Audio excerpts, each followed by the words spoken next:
Day by day, we see new situations happen in Chiriyaghar, and this time, Gotak Narayan has adapted the attire of his Babuji, who is out of station for Amarnath Yatra.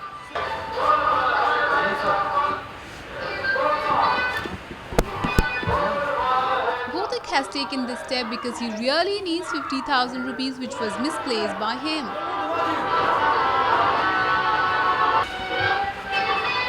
MP's prince came to meet Babuji for his daughter and said if Babuji agrees to teach his daughter, then he will give any amount of money to Babuji.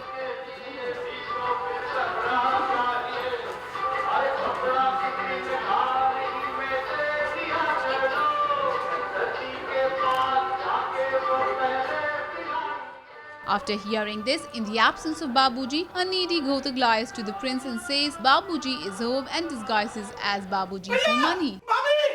किसी को धोखा दे रहे हैं। बाबूजी हमारे actually हुआ यही है कि बाबूजी घर पर नहीं है, वो तीर्थ यात्रा पे गए हैं, अमरनाथ की तीर्थ यात्रा पे। तो वो लंबी यात्रा है, तो उसके चलते अब वो तो यहाँ पर है नहीं। उनके पीछे एक सज्जन आते हैं जो कि सिर्फ एक नॉर्मल इंसान नहीं है, ही इज़ अ राजा। और वो मरकट प्रदेश के राजा हैं, बहुत नाम है उनका और बहुत रुतबा है, और घोड़ों पे सवार होके आते हैं, पालकी में आते हैं। Then he comes in is big open car, और वो अपनी राजकुमारी को लेकर आते हैं और बोलते हैं मेरी बेटी है, इसको संस्कार सिखाने हैं, अपने बाबूजी को बुलाइए। तो हम लोगों ने समझा बुझा के वापस भेज देते हैं कि भाई बाबूजी तो है नहीं।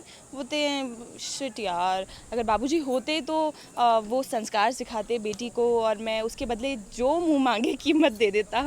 मुंह मांगी कीमत सुनते ही माय हस्बैंड घोटक नारायण, हाँ टीसी बाबू ना थोड़ा सा क्या बताऊँ मैं, लालची है। एक्चुअली उनकी भी गलती नहीं है। एक्चुअली क्या हुआ है, रेलवे की तरफ से उनको कुछ पैसे मिले थे, 50,000 रुपये मिले थे, और वो उनको रेलवे में सबमिट करने थे, लेकिन वो पैसे गुम गए। अब उनके पास वो पैसे नहीं है। अगर वो पैसे सबमिट नहीं करेंगे तो उनकी नौकरी पे खतरा है, और उन पे केस भी चल सकता है। तो गवर्नमेंट केस करे, उससे अच्छा उनको कुछ ना कुछ करके तो 50,000 रुपये लाने ही पड़ेंगे। तो ये बस उसी का प्रयास है जो वो कर रहे हैं, तो उनकी कोई गलती नहीं है। Powered by NNIS.